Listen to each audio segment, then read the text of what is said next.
বন্ধুরা, ABCD study চ্যানেলে তোমাদের সকলকে স্বাগত।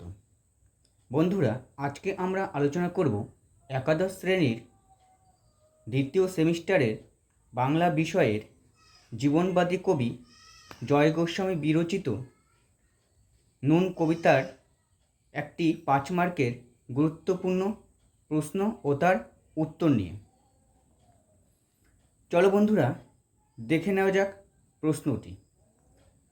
আমাদের শুকনো ভাতে লবণের ব্যবস্থা হোক। কবির এই মন্তব্য কতটা যুক্তিসঙ্গত তা ব্যাখ্যা করো। অথবা প্রশ্নটি অন্যভাবে আসতে পারে, নুন কবিতায় অসহায় দরিদ্র মানুষের যে করুণ কাহিনী ফুটে উঠেছে তা নিজের ভাষায় আলোচনা করো।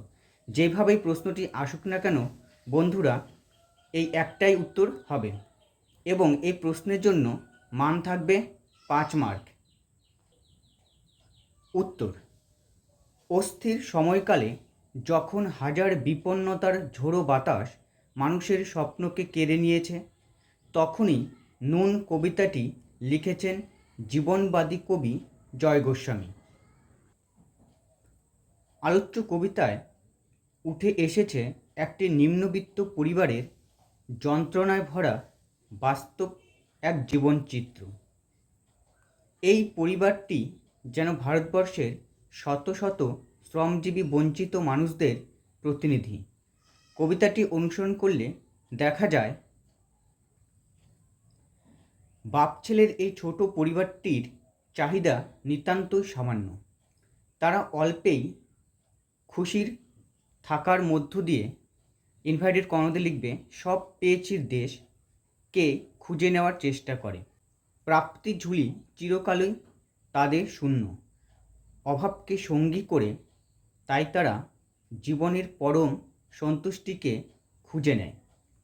কবির ভাষায়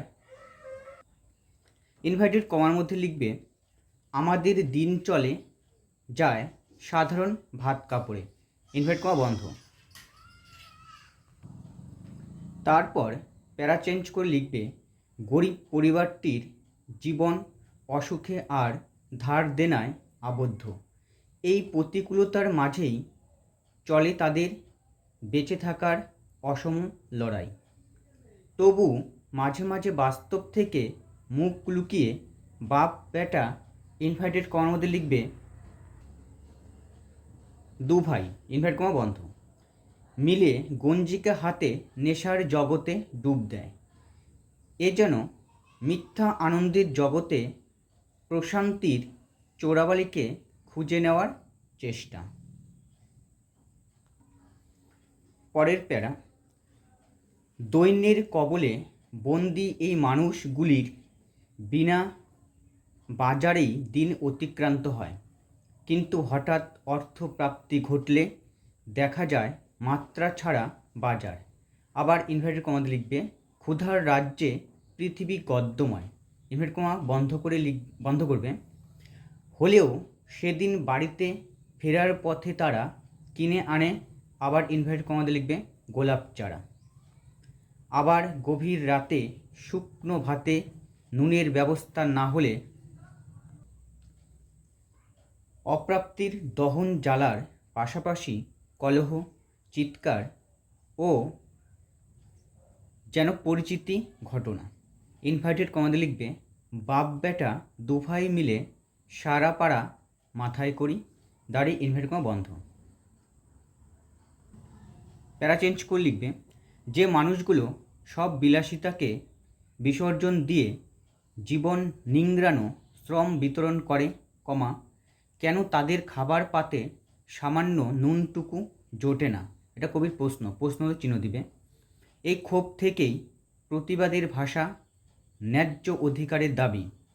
আবার ইনভার্টেড কমাতে লিখবে আমাদের শুকনো ভাতে লবণের ব্যবস্থা হোক, দাড়ি, ইনভার্টেড কমা বন্ধ।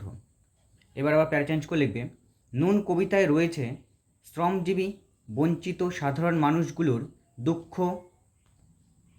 আনন্দ, হতাশা, স্বপ্নভঙ্গের এক জীবন কাহিনী বা ছবি, দাঁড়ি। শুধু তাই নয়, তাদের ন্যায্য অধিকার পাবার পাহাড় টলানো এক প্রতিবাদ রয়েছে।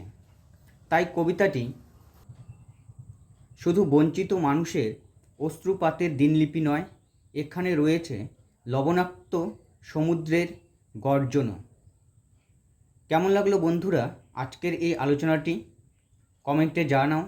যদি আলোচনাটি ভালো লাগে তাহলে আমার চ্যানেলটি সাবস্ক্রাইব করো ও শেয়ার করো। ধন্যবাদ বন্ধুরা।